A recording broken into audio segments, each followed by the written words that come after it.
Consider a rubber ball freely falling from a height h equals to 4.9 meter onto a horizontal elastic plate. Assume that the duration of collision is negligible and the collision with the plate is totally elastic. Then the velocity as a function of time and the height as a function of time will be. These are the options. So हमें दो graph बनाने हैं जिसमें velocity time भी दे रखा है और height और वर्सेस टाइम भी दे रखा है, और जो बॉडी है वो ड्रॉप की गई है फ्रॉम सम हाइट 4.9. तो जब कोई बॉडी को ड्रॉप करते हैं तो उसकी स्टार्टिंग में जो वेलोसिटी होती है वो ज़ीरो है और बाद में धीरे धीरे बढ़ती है वेलोसिटी. और अगर हम नीचे के डायरेक्शन को नेगेटिव लें, जैसे कि नॉर्मली कन्वेंशनली लिया जाता है, तो उस लिहाज से डायग्राम ग्राफ बनाने की कोशिश करें तो कैसे बनेगा डायरेक्टर सी. तो इनिशियली वेलोसिटी ज़ीरो है और वेलोसिटी बढ़ रही है, पर डाउनवर्ड डायरेक्शन दे रखा है तो नेगेटिव रीजन में ले रहे हैं, और फाइनली ज़मीन पर आकर टकराने के बाद it reaches a maximum velocity. इसको हम सॉल्व कर सकते हैं √2gh के हिसाब से. 2 × 10 × 4.9 ऐसे दे रखा है, तो कितना हो गया 4.9 2 9.8 98 √98 आ गया. इसके बाद अब बॉल दोबारा उठेगी. प्लेट कैसी है? इलास्टिक, यानी कि अपनी कोई वेलोसिटी ज़ीरो में रिडक्शन ना होते हुए ये बॉल तुरंत उठेगी और अगले ही पल इसका डायरेक्शन बदल जाएगा. और हमें दे रखा है क्वेश्चन में कि the collision time is negligible. हम तुरंत अगले ही पल अगले ही सेकंड इसको हम उसी वेलोसिटी पर लेकिन ऊपर ले आएंगे. ठीक है, तो वेलोसिटी का अब रिडक्शन तो होगा, धीरे धीरे कम होगी, पर it should be in the positive direction of the graph. So हम ऊपर पॉजिटिव रीजन में आ गए वेलोसिटी के, और धीरे धीरे वेलोसिटी कम होगी. स्लोप सेम रखना, ध्यान रखना स्लोप में कोई डिफरेंस नहीं होना चाहिए, तो दोनों लाइन मोर और लेस पैरेलल होनी चाहिए.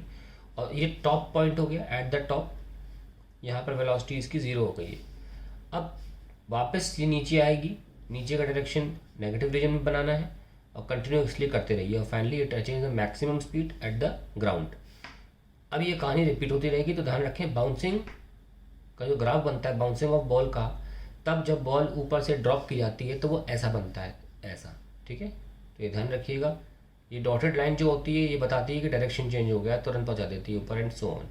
तो हमारा ये ग्राफ वेलोसिटी टाइम तो बन गया. अब हाइट का बनाना है graph. Height is a function of time. Now H होता है हाफ GT², क्योंकि ड्रॉप किया गया है तो स्टार्टिंग में इनिशियल वेलोसिटी ज़ीरो है, तो हाफ GT² सी ग्राफ बनेगा. तो पता लग गया कि टाइम के साथ ग्राफ जो है वो पैराबोलिक बनेगा, और कुछ टाइम के बाद स्टार्टिंग में मोशन जो है हमारा एक पर्टिकुलर हाइट पर बॉडी है, उसके बाद बॉडी की जो डिस्टेंस हाइट है वो कम होती चली जाएगी. फाइनली एक टाइम के बाद जब ज़मीन पर पहुंच गई, हाइट ज़ीरो हो गई है, अब वापस टकराएगी, फिर ऊपर जाएगी. क्योंकि यहाँ पर कोई लॉस ऑफ एनर्जी नहीं हो रहा, और मैं ये बात कर ग्राफ जो है पैराबोलिक बना रहा हूँ, और ये कंटिन्यू होता रहेगा इस तरीके से एंड सो ऑन.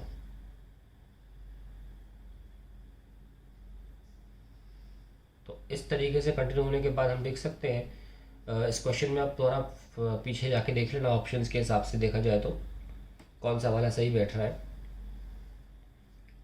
ये ग्राफ यूनिक है, वेलोसिटी टाइम का रिपीट नहीं हो रहा है किसी और ऑप्शन में, पर ऐसा HT का ग्राफ जो है वो रिपीट हो रहा है. ऑप्शन दो ऑप्शंस में रिपीट, तीन ऑप्शन में एक्चुअली रिपीट हो रहा है.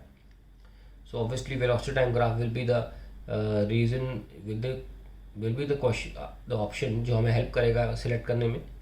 सो दिस भी द ऑप्शन जिसमें ये वाला ग्राफ है. मैं क्योंकि होता ये है कि मैं क्वेश्चंस को अक्सर नेट की फ़ोटो से उठाता हूँ, और जो मेरे पास क्वेश्चंस हैं कई बार ऑप्शंस मैच नहीं करते.